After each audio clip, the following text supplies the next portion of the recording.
kurang.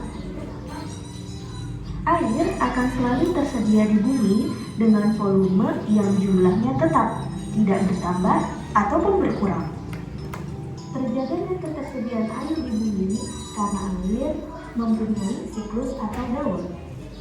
Siklus air adalah suatu proses perputaran air yang tidak pernah berhenti secara berulang dan terus-menerus dari atmosfer ke bumi dan kembali lagi ke atmosfer. Siklus air tersebut meliputi evaporasi dan transpirasi, kondensasi, dan presipitasi. Kemudian kembali lagi ke proses evaporasi. Mari kita bahas proses siklus air tersebut. Yang pertama, evaporasi dan transpirasi. Evaporasi adalah peristiwa penguapan air yang ada di laut, di sungai, dan di daratan karena panas matahari.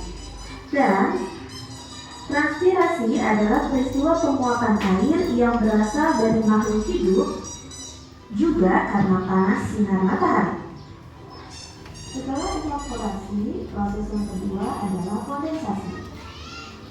Setelah air di permukaan bumi menguap menjadi uap air tersebut bergerak menuju lapisan atas di atmosfer yang bernama troposfer.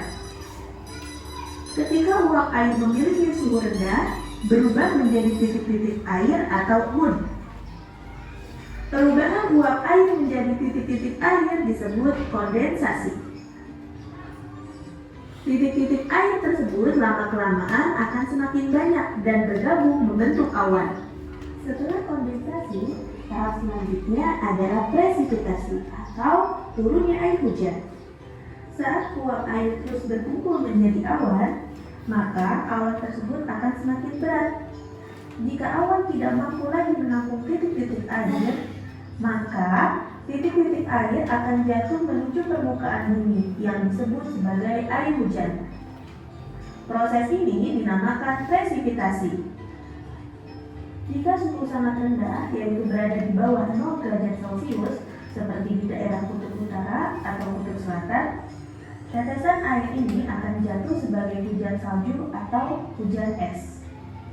Air hujan yang jatuh ke permukaan bumi sampai ke permukaan tanah, kemudian meresap ke dalam tanah melalui celah-celah dan pori-pori tanah serta batuan, membentuk cadangan air tanah atau mengalir di permukaan tanah menuju perairan seperti danau, sungai, dan laut.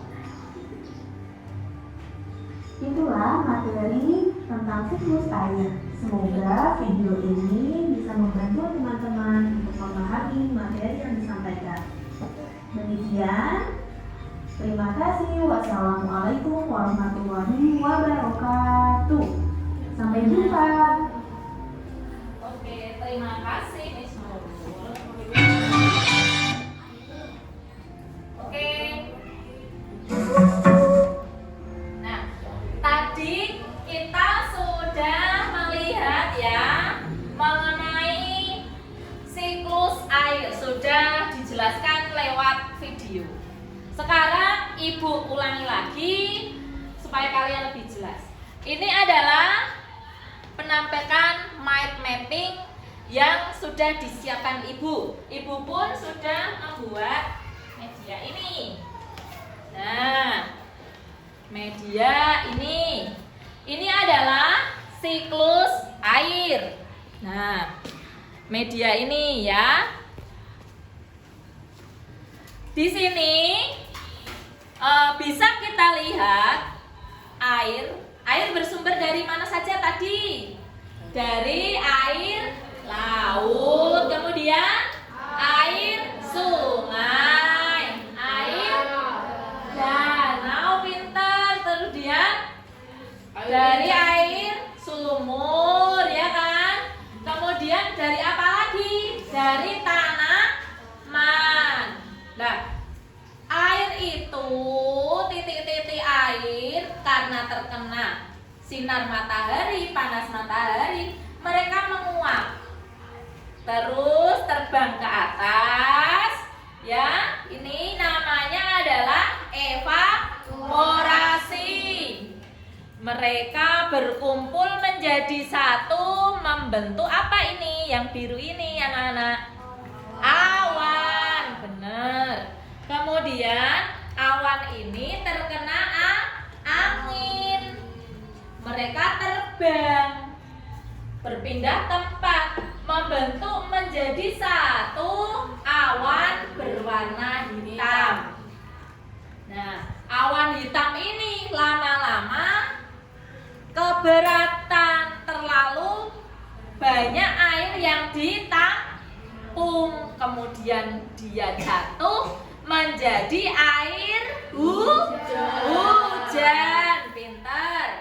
Kemudian ini namanya adalah prestisipasi.